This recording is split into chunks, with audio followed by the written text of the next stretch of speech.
Okay, let's unpack this. This deep dive is, I have to say, one of the strangest source stacks we have ever received. It is wild. I mean, we are threading a needle through totally different worlds here, from the surprising economics of high-end escorting to behavioral genetics. And the detailed dating psychology and even high-level financial fraud. It's all in there. I mean, we're talking about articles that mention major histocompatibility complex genes, like in the same breath as investment bankers shorting the housing market. Yeah. So what is the through line? What's the core mission? Well, the mission is really to uncover the non-obvious factors that determine perceived worth and stability in your life.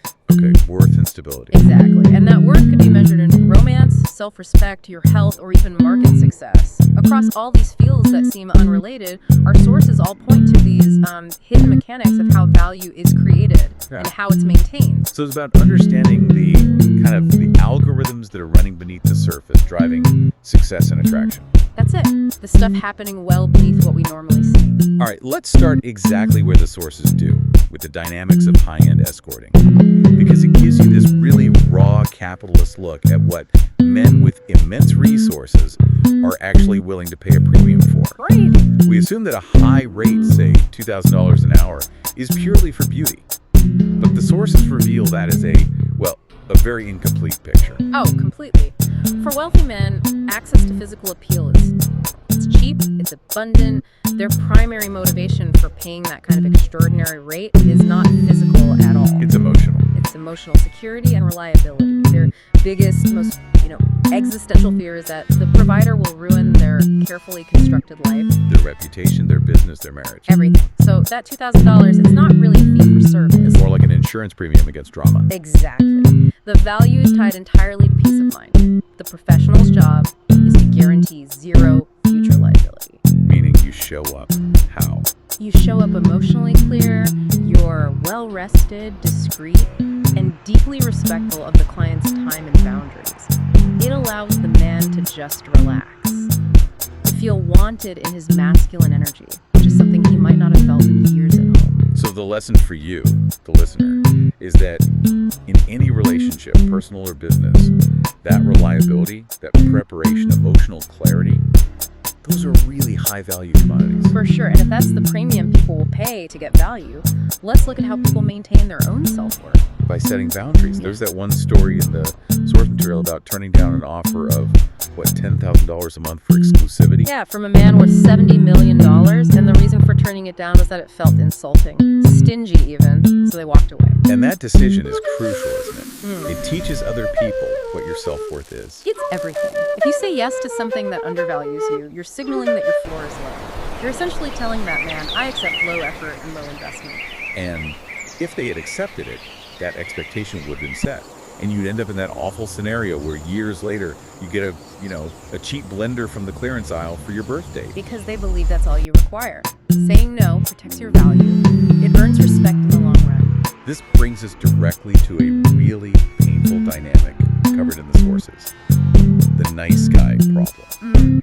The sources explain how men who are dependable and trying to do the right thing often unintentionally teach their partners they can be neglected without any consequence. It's this devastating behavioral reinforcement loop that just creates so much deep resentment. The nice guy keeps providing resources. Paying the bills, doing the chores, being the good husband. Yeah. All of that even when there's zero affection or intimacy or any sexual warmth coming back his way. So the partner learns, probably unconsciously, that they can just withdraw it emotionally and still get all the material and logistical benefits of the relationship. They learn they can stay while giving less and less. And what we see in the sources is that when a man's emotional and sexual desire is just invisible, he becomes like a piece of furniture. He withdraws. And eventually, he reaches for that connection and warmth somewhere else. Which connects directly to that energetic balance in a relationship. Yeah. The sources talk a lot about the magnetic power of feminine energy. Right, that a woman controls the relationship effortlessly when she is soft, warm, and secure. Yeah, and the sources also touched on this idea of hyper-independence in women, viewing it less as a strength. And more as a trauma response. Can you elaborate on that a bit? It's really crucial context. Hyper-independence is often this deep learned defense mechanism. It's rooted in a belief that, partners always let me down, so I have to do everything myself. Which is pragmatic in some ways, but in a romantic dynamic. It blocks a true masculine man from feeling needed.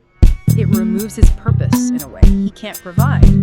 When that sexual warmth and nurturing is gone because of resentment or this hyper-independent shield, he will eventually withdraw. That receptive, soft connection is what activates his desire to protect. So if you're trying to build a connection, the worst mistake you can make is confusing consistency or just, politeness. For genuine attraction, it happens constantly. Someone might show up regularly, keep the conversation going in this routine, shallow. But they never deepen the intimacy. They never progress the relationship. Exactly. That is not attraction. According to the sources, attraction always seeks expansion and progression. Keeping you in a loop just means the connection serves them exactly as it is, and they have no motivation to level it up. Okay, let's pivot sharply. Let's move to the internal work, the power of mindset. The concept of manifestation, as it's presented here, is less about magic wishes. And much more about highly focused energy that actually shapes your behavior. The underlying philosophy, going back to things like, as a man thinketh, argues that your dominant thoughts are literally the seeds of your reality. They dictate the actions you take. Unconsciously, yeah. And that shapes your results. So manifestation involves this specific, unwavering wanting, but, and this is crucial, it requires a plan. And breaking that desire down into manageable, tangible steps. That example of the Postmates driver who wanted the expensive shoes was perfect. Right. Instead of being overwhelmed by the, $800 cost, he just reframed it.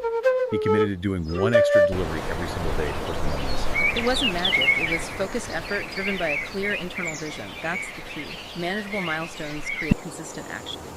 And the other important technique is gratitude, but used proactively. Yes. To truly manifest, you give thanks for what you want as if you already have it, rather than constantly asking for it. Because asking just reinforces the belief that you lack it. Exactly. You're shifting your internal state from scarcity to possession.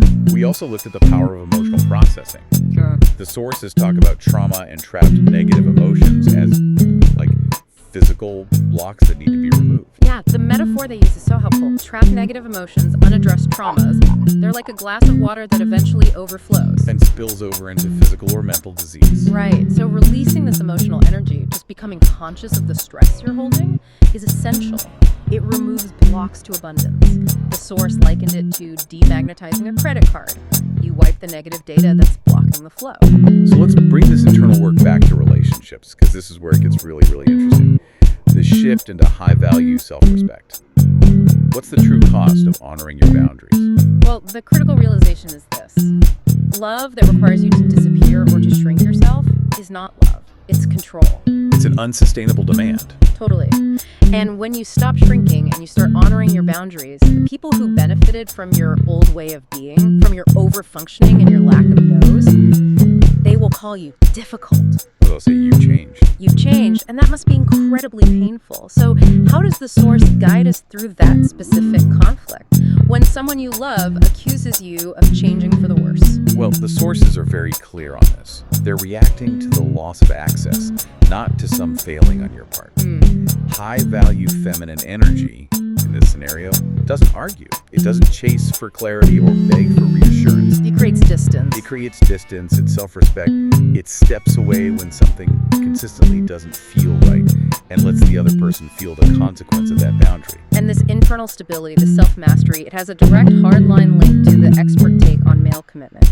The sources state bluntly that love is not the trigger for marriage. Stability is. Stability is. And that's often the core misunderstanding that causes so much heartbreak. A man can love you deeply, truly.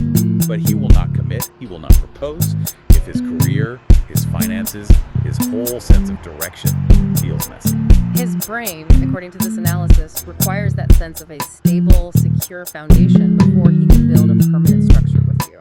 So if his foundation is wobbling, he's basically emotionally mandated to postpone commitment, no matter how amazing the relationship is. Yeah, the emotional foundation is secondary to the material foundation for that specific life step. Wow. Okay, now we have to move to the hidden forces that shape our choices and our destiny, starting with biology.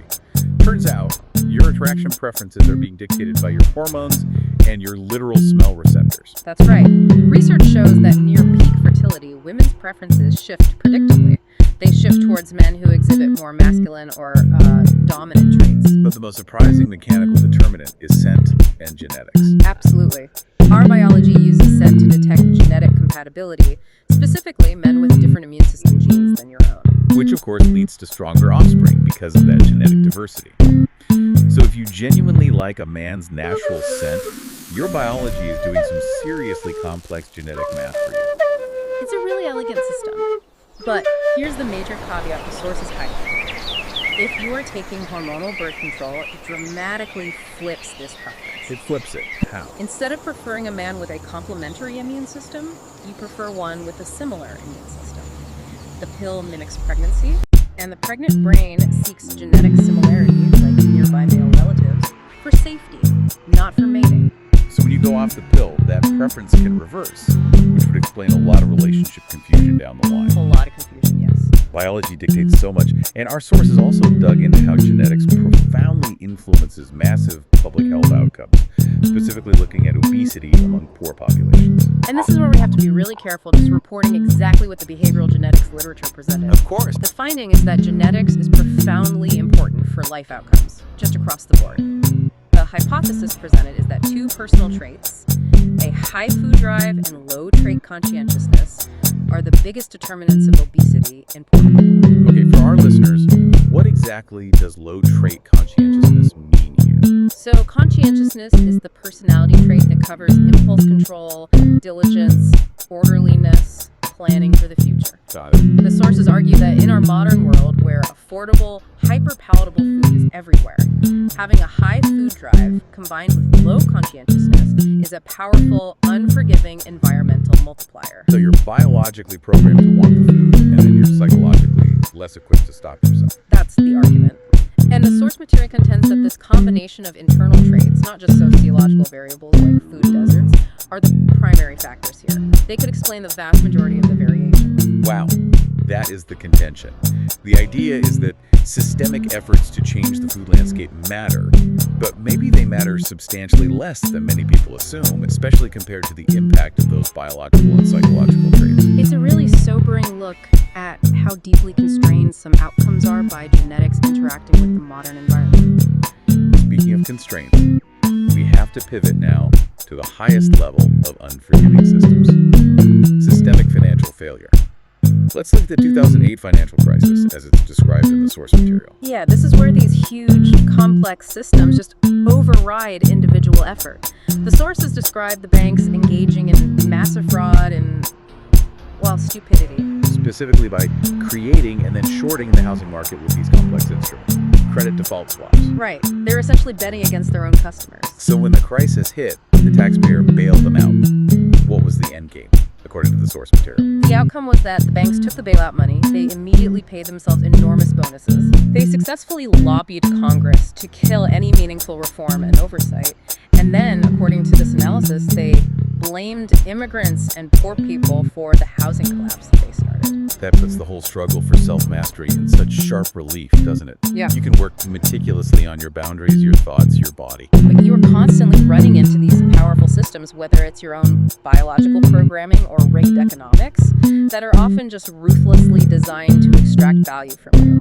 Exactly. It highlights the vast difference between the controllable internal world where you set your value And the ruthless, unforgiving external world where your value is constantly under assault by algorithms, biology, and economic structures. So what does this all mean? I think it means that the core of personal value isn't arbitrary. It's defined by maintaining your internal peace and these ironclad boundaries, which other people recognize externally, whether it's in a relationship or in business. And if you just give yourself away, the system, whether it's a partner or a bank, will take everything you offer. And then ask for more. But this personal effort, it's not happening in a vacuum. It's constantly intercepting with these powerful, often unseen forces. Biological programming, psychological conditioning, rigged economic systems. Your value is dynamic. It's constantly being tested. So here's the final thought. If attraction, health, and financial security are all shaped by these deep unconscious mechanics, from the immune genes we smell to to the stability threshold required for commitment, how much of what we call destiny is actually just the outcome of biological and societal algorithms we haven't learned to hack yet? That is a big question, and it's something for you to consider. What is the hidden programming that's dictating outcomes in your own life?